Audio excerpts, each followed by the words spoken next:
Hey y'all, this is Joe from St. Bernard Acres. I'm here to do a box opening for you. Multiple box openings, and not pleasant things that I had to buy. But I thought, you know what, here's an opportunity to show you a few things and give you an idea. In the state of West Virginia, you have to have an inspection done yearly on our vehicles in order to be legal to drive them. And last year when I got my inspection done, I was told it would be the last year I could get away with it with the brakes that were on my truck. I needed to replace the brakes, and I knew that. And we have potholes that are just, I don't know how to describe it. There's one on my way to work. I think there's a 2-bedroom apartment in that pothole for rent. It's just crazy how bad it is driving around here. Some of the roads is like they test missiles on them. So they're really rough on your vehicles. And I could tell my steering, it needed some help. And another one of the things that they check in the inspection are your ball joints and tie rod, you know, your suspension. And I knew that was going to come up. So Gail took the truck in. It's 13 years old, 2006 F150. And it failed the inspection due to brakes, ball joints, and tie rod ends. So all that stuff has to be fixed. And I called around to different shops. The cheapest price I could get, and that was one who hadn't even priced in the tie rod ends, was $1,263. And I told him I needed 4 brakes, you know, just the brake shoes. I didn't need rotors, anything like that, just 4 brake shoes. Both lower ball joints, upper ball joints, and tie rod ends. That's all I wanted. So, and upper control arms, because that's part of the upper ball joint too. But I figured, you know, they're not that much more expensive to go ahead and replace the upper control arms. The lower control arms are outrageously expensive, but I figure while you're in there, may as well do it. So he came back with a price of $1,263. That was the cheapest one I got. And like I said, he forgot to price in the tie rod ends. So I went online to AutoZone. Now mind you, AutoZone is not the cheapest parts house you can go to. But they were running a special. If you bought it online, you got 20% off of everything. Free shipping. So I ordered the brake shoes, the ball joints, the control arms, and the tie rod ends. All from Amazon. Or not Amazon. Jeez, I buy so much from Amazon. From AutoZone. So let me show you what I got and explain to you how I'm going to get it done. This box, you can see it came from 4 different places. But I ordered everything on Thursday night, and I had everything here yesterday, Monday. Today is Tuesday, March 12th. So in this box, I got my brake shoes. They are heavy. And another box, which is somewhat heavy. So I'll show you what I got here. These are the brake pads. I think I said brake shoes. I meant to say brake pads. These are brake pads. So these are my brake pads. Now on the quote, the $1,263 quote, he was going to charge for the parts on the brake job. The parts meaning these 2 sets of pads. The parts was going to be $204. I paid $22 for the front, $27 for the back. $50, I got them.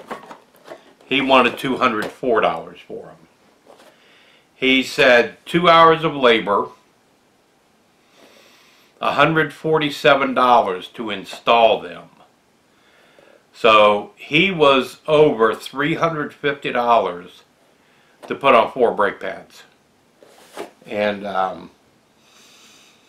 thought that was totally bullshit. So I carry on. Let me get some stuff out of the way. Because, well, that works out pretty good because this is a pair. These are my upper control arms. I don't know if you can see that. Because I have 2 front wheels, I have to have 2 of everything. It's the passenger side upper control arm. So, and within these upper control arms are the bushings, not bushings, the upper ball joints, which is what the inspection said I had to replace, were these 2 ball joints, but about the whole thing. The shop where I got the quote that I'm using wanted $111 per part. I got both parts for $73. This is really interesting how he does, and I understand he has a business to run. He has no employees. He does it himself. And I will say this about the guy: his parking lot is always full. The shop is right by where I work, right across the street basically from where I work, which is one of the reasons why I went there. And he always has cars there waiting to be worked on. These are the lower ball joints. That's what that is. That's my lower ball joint. The outer tie rod end. That's the one where if your steering goes bad, you start getting kind of stiff, like steering jerkiness. It's usually the outer tie rod end that is causing that. But again, no guarantees. I may have to buy inners. I may have to, you know. I'm thinking this will take care of what I need. I'm hoping it is. His quote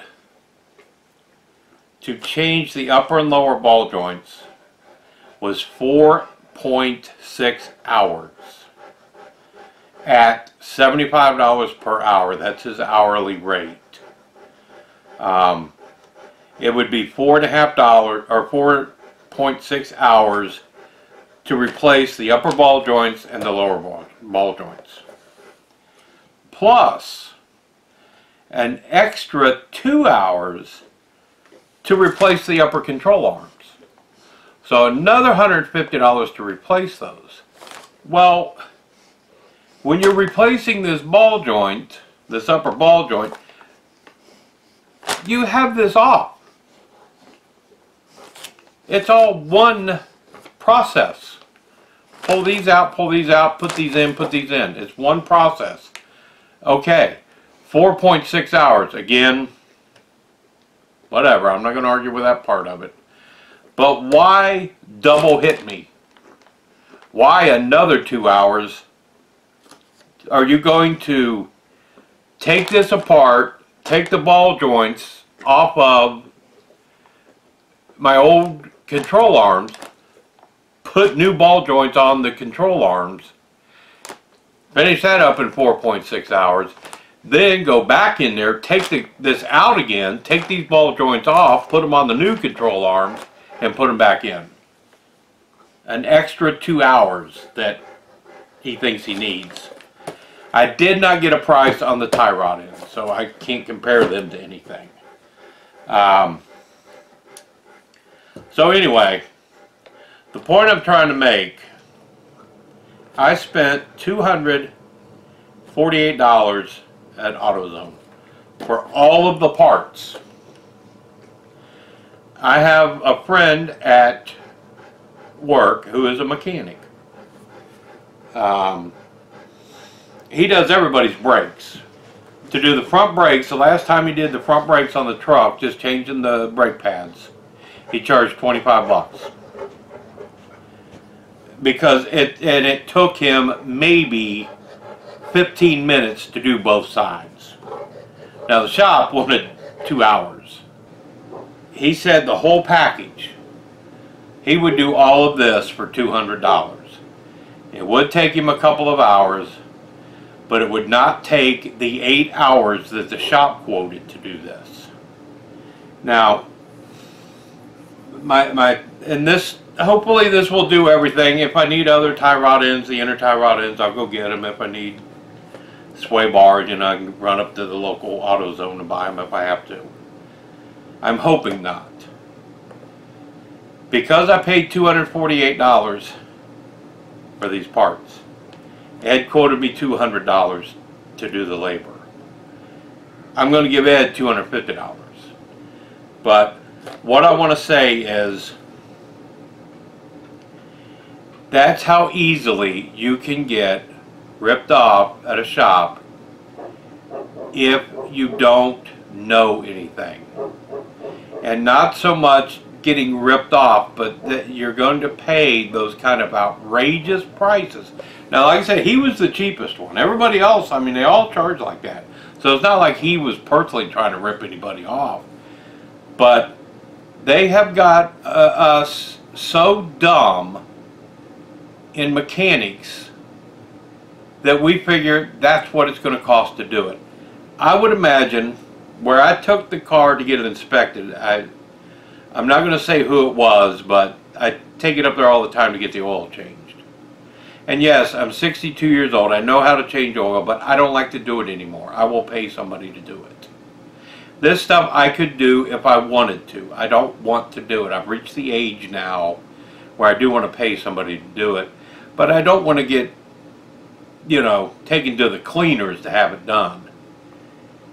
The shop that said that all this stuff was wrong and changed my oil and wouldn't approve the inspection, I'm guessing they would have come in somewhere around $2,000, $2,200. Because I know what they charge for other things. So, if you know somebody that understands mechanics, that knows things about cars, and everybody knows somebody that works on cars. And I think this is a perfect example of why we should have shop classes back in high school. I remember we had woodworking shop, we had auto mechanic shop, we had classes that taught us this basic stuff, you know, that would give you an understanding of how brake systems work, how steering and suspension systems work. Not turn you into a mechanic, but give you enough knowledge and confidence that you could do your own repairs on things. Now, getting into the computer aspect of cars and all the crap they've added to it, it's a lot harder. That I understand. This is not. This is mechanical. This is not anything to do with the computer or electronics or any of that. This is simple mechanical, you know. So don't just go get an estimate is what I'm trying to say. If you have something that needs to be done to your vehicle, you know, you can get an estimate, but ask somebody who knows this stuff if they want to make some extra money. Ed wants to make some extra money. He has that talent and that skill that he can sell to me to make the extra money. And I think a lot of people like to do that. There's always somebody out there that you know will do this for extra income, and we all need extra income. I don't have another, you know, I just spent $3 grand putting in a furnace here. I don't have another $1,500, $2,000 to fix my truck. So I can get it inspected so I can drive it in the state of West Virginia. So it'll be legal. We're going to do this job Saturday morning, you know. when we don't have to work. Saturday morning he'll knock this off. I have to take it now. The one thing I do have to pay for as soon as he's done with it, I've got to take and get the front end aligned. And I'm going to take it to the same place who does the inspection and rejected it the last time, because they do have the cheapest price as far as front end alignments go. So I'll take it there and get the front end realigned and then get it inspected, and I'm good to go for a year. In this economy, we all have to try to be a little bit more frugal. At least people in my social circle have to be a little bit more frugal, and we don't have all that kind of money to spend. And I wanted to take this opportunity, I hope you appreciate it, to try and explain to you how much they were going to charge me and how much I can save by doing a little bit of the work myself, ordering the parts that I need, and having a friend who has the ability to do this and paying him a little extra money. So everybody makes out. I save a boatload of money. Ed gets to make some extra money, and you know, I got to order this stuff with free shipping. And I had confusion about one of the parts. I don't even remember which one. I couldn't figure it out on their website when I was ordering it. So I called the local store and told them what I was doing, and I was ordering it all online. And she went through and double checked every part number to make sure that I had ordered the right stuff. Since, you know, I didn't talk to a human about it, but she checked all of my part numbers that I had ordered to make sure I had done it right. So they're out there to help you. But that's my box opening. And all the mechanical stuff I need to try to get my truck inspected. Fortunately, I don't need tires this time. But I will let y'all know. I'll follow up on this and let you know if I had to buy any extra parts, or once I get it in there, if they find other things wrong with it that fails the inspection.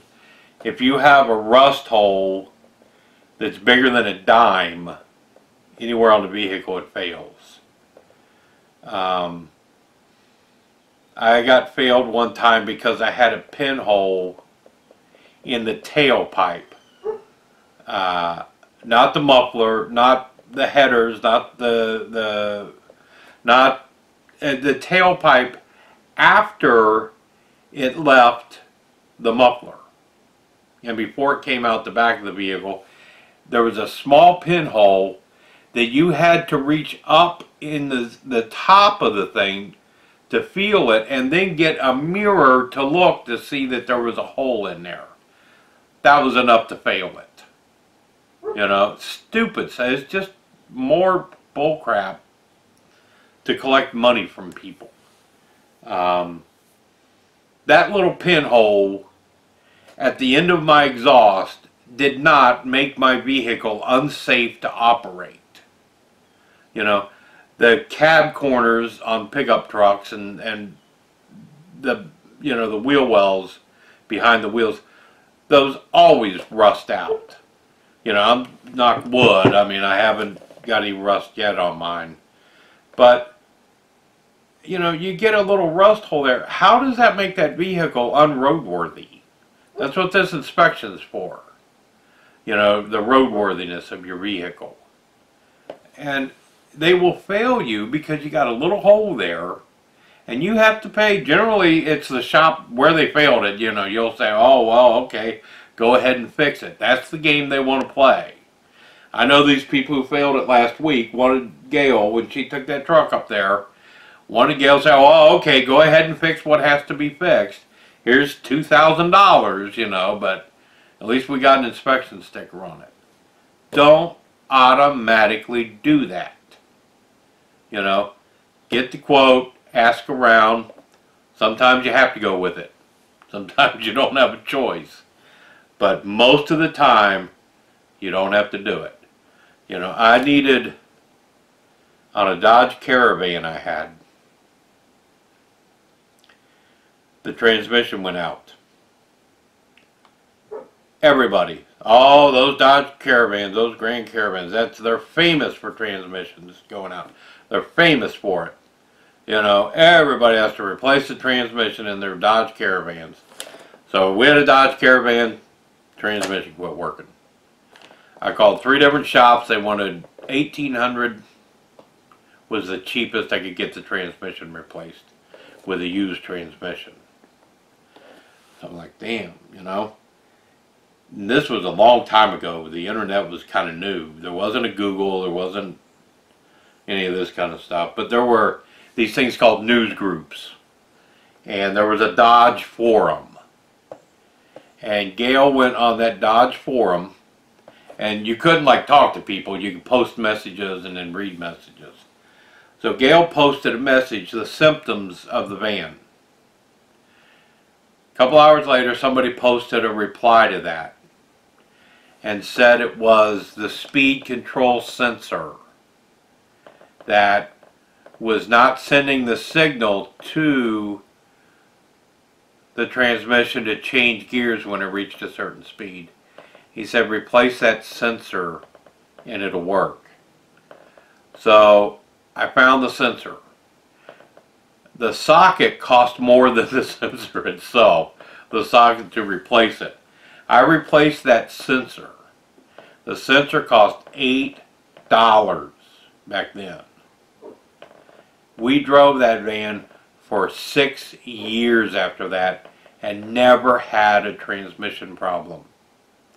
And I wonder how many people paid a place to put a new transmission into their vehicle and it wasn't needed, or the unscrupulous ones would simply replace that sensor and then say, here, we replaced your transmission, it's $1,800. I wonder how many shops did that to people. So, you know, it's good to consult with the experts, but you don't always have to pay them to do the job. Get the knowledge. Look it up. Save yourself some money. Become more self-reliant and self-sufficient. Do your own repairs if you can. It's way, way cheaper to do that. So anyway, hope this was fun for you. I'm sure I called something the wrong thing, and that upper control arm, that's called this, and you had the driver's side and the passenger side mixed up. I don't care. You know, I know what I got. You know what I got. And if I said brake shoes instead of brake pads, or, you know, I said, you know, bare bushing instead of ball joint, you know what I mean. So don't critique me on that, unless you want to have some fun with it. But again, this is my lesson for y'all.